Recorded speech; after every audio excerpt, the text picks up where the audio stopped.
The wind whipped through the crowded market, carrying the smell of roasted corn and exhaust fumes. Rachel clutched her purse tightly, weaving through the noise of vendors shouting prices and the hum of impatient customers. She was running late again, but it didn't matter anymore. Her company was collapsing, her phone was full of debt reminders, and this market trip was just one more thing she could barely afford. "Madam, do you want ripe or firm ones?" the fruit seller asked.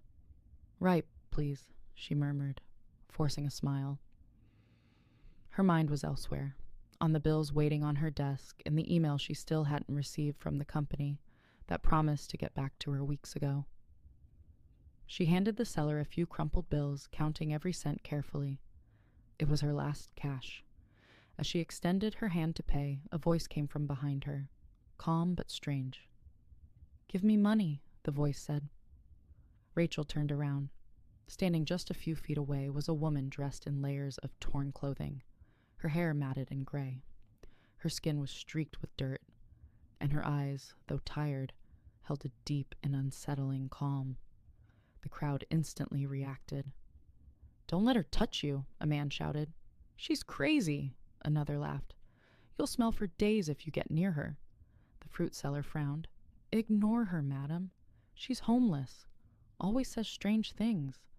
Rachel's hand froze midair. The woman's lips trembled as she spoke again. "Give me money," she repeated softly, "and I'll give you money." The laughter around her grew louder.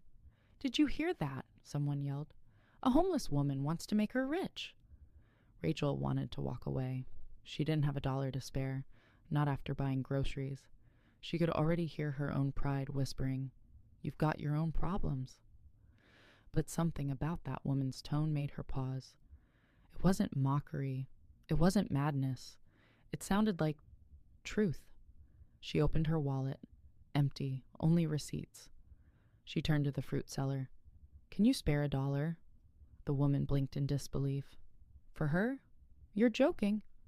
"I'm serious," Rachel said softly. "Please." Someone from the crowd tossed her a coin. Rachel picked it up and walked toward the woman, ignoring the whispers. The homeless woman's eyes lit up faintly. Rachel placed the coin in her rough, trembling hand. "Here," she said gently. The woman closed her fist around it, then looked straight at her. "You will never lack again," she whispered. Rachel's breath caught. "What did you say?" But the woman only smiled, a quiet, knowing smile, and turned away, disappearing into the chaos of the market. Rachel stood frozen as the crowd around her dispersed. A wave of embarrassment washed over her. People were still glancing at her, shaking their heads, laughing under their breath. She clutched her groceries and hurried away. She didn't know why her chest felt heavy. Was it shame or something else she couldn't name?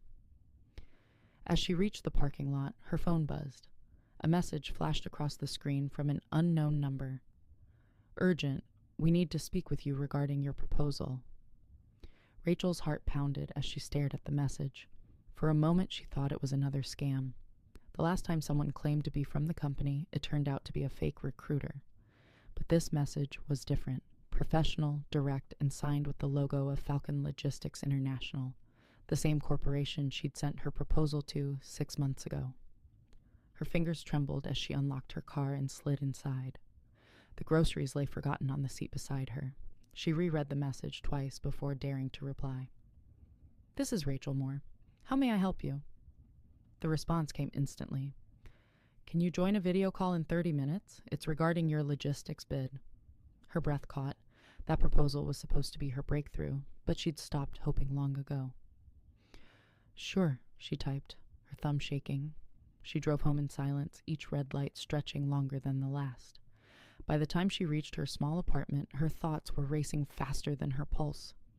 Her laptop waited on the cluttered desk, surrounded by unpaid bills, stale coffee cups, and a half-written resignation letter. She brushed everything aside and opened her computer. The screen glowed, her reflection staring back. Tired eyes, smudged makeup, but a flicker of hope. The clock read 3:28 p.m., 2 minutes to the call. When the screen flickered to life, 3 faces appeared, 2 men and 1 woman. all in crisp suits. Rachel's mouth went dry. "Miss Moore," said the woman with a warm smile, "thank you for joining us. We've reviewed your logistics proposal, and I must say, it stood out." Rachel blinked. "You mean the one from last February?" "Yes," the other man replied, adjusting his glasses. "It was shelved temporarily due to restructuring, but the board revisited it this week. We'd like to move forward with you." Her heart skipped. Move forward? How exactly?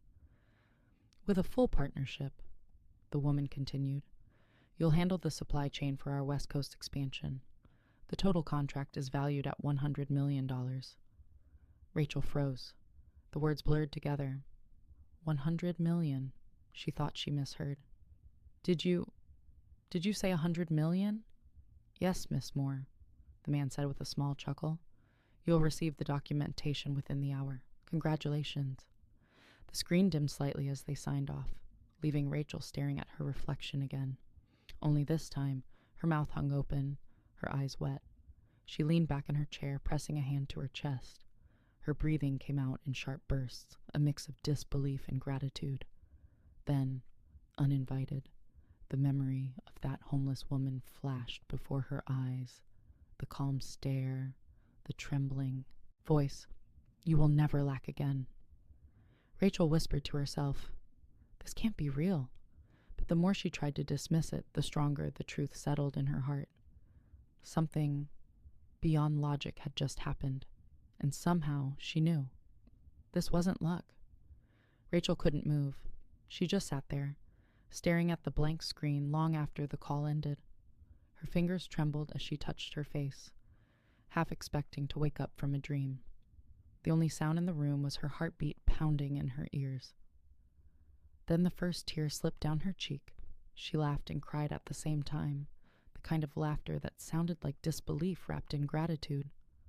Her phone buzzed again, a new email. She opened it with shaking hands. It was from Falcon Logistics. The subject line read, "Contract Agreement, Confidential." Inside was a digital document bearing her name, company logo, and the figure, $100,000. She gasped aloud. "Oh my God!" Her neighbor, Lucy, must have heard her because she knocked and opened the door a little. "Rachel, are you okay?" Rachel turned, eyes wide and glassy. "Lucy, I think I just became a millionaire." Lucy blinked, unsure if she was joking. "What are you talking about?" Rachel pushed the laptop toward her. "Look, it's real. They chose my proposal. $100 million. Lucy covered her mouth, speechless for a moment before laughing. "You're serious? Oh my God, Rachel, this is huge." Rachel nodded slowly, her laughter breaking into tears again. "I can't even explain it, Lucy. Just this morning, I didn't have enough money for groceries. I gave my last dollar to a homeless woman." Lucy tilted her head. "Wait, what?" "She asked me for money. People laughed at her.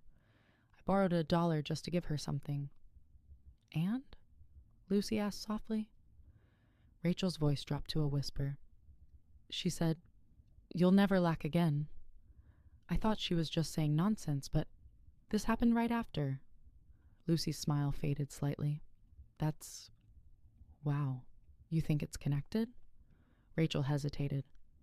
She didn't know what to say. Every logical part of her brain screamed coincidence, but her heart knew better. "I don't know," she said finally, "but I can't shake the feeling that it is." The next day, Rachel walked into her small office, with her shoulders squared for the first time in months. Her assistant, David, nearly dropped his coffee when she told him the news. "Wait, you're saying they accepted the deal?" She nodded. "Signed, sealed, and transferred." David laughed, throwing his arms up. "I told you your luck would change." Rachel smiled faintly. "It's not luck, David. It's grace." By noon, the news had spread through their small business circle. People who had once ignored her messages were suddenly calling to congratulate her. Others whispered theories. Some said she must have known someone on the inside. Others claimed she'd sold something more than just logistics. Rachel ignored it all. She kept thinking about the woman in the market, the wrinkles around her eyes, the softness in her voice, the strange calm that lingered even in her madness. Who was she? Rachel whispered to herself later that night, staring out her apartment window. The city lights blinked below, but her thoughts were far away, back to that dusty street, to that moment that changed everything. Rachel couldn't sleep that night. Every time she closed her eyes, she saw the woman's face, those tired eyes, that soft, knowing smile. Her words echoed louder in the silence of her apartment. You will never lack again. By dawn, Rachel sat up in bed. I have to find her, she whispered to herself. I can't just move on like nothing happened. She drove back to the market, the same one where it had all begun. The morning sun was gentle, the air filled with the smell of bread and roasted peanuts. She parked and walked in, her heels clicking against the rough pavement. The same vendors were there, the same laughter and chaos, but the woman was nowhere in sight. Rachel approached the fruit seller, the same one from that day. Excuse me, she said softly. Do you remember the homeless woman who used to stay here? The one with gray hair? The seller frowned, trying to remember. Homeless woman? Oh, the one who used to mutter strange things? Haven't seen her since that day you gave her money.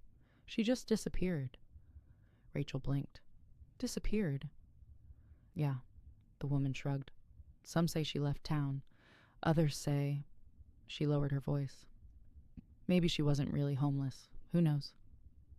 Rachel smiled faintly, her chest tightening. She turned away and walked toward the same corner where it all happened. The spot was empty now, just sunlight pouring across the ground. She knelt and whispered, Thank you, wherever you are. Tears rolled down her cheeks, not the desperate kind from before, but warm, peaceful ones. In that moment, she realized the truth. It wasn't just about money. It was about faith, kindness, and believing that good things still happen to those who choose compassion over pride. She stood up, wiped her face, and took a deep breath.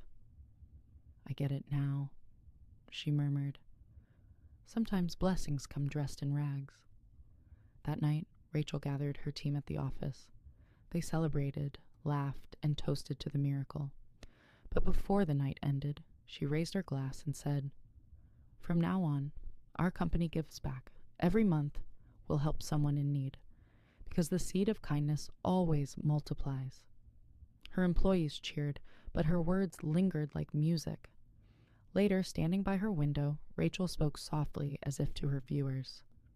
You might not believe in miracles. You might think what happened to me was luck or timing. But I know what I saw. I know what I felt. And I've learned that when you give, from your heart, the universe always finds a way to give back. She smiled at the city lights flickering below. So please, if you're watching this, don't let the world harden you. Be kind, even when no one's watching. Because your blessing might be waiting on the other side of that small act of goodness. Her voice broke slightly as she whispered, I gave a homeless woman $1, and she gave me a new life and 100 million reasons to believe in kindness. Then she smiled, eyes glistening. If you're watching this right now, don't stop believing that good things still happen. Be kind even when no one's watching. The smallest seed of compassion can grow into a forest of blessings. She took a deep breath, her voice steady. And if stories like this touch your heart, subscribe to Fortune Rise Stories, where real stories remind us that miracles still happen to everyday people like you. Turn on your notifications and join a community that believes in hope, redemption, and the power of kindness. She gazed once more at the city lights and whispered, Sometimes your blessing wears rags. Don't walk past it.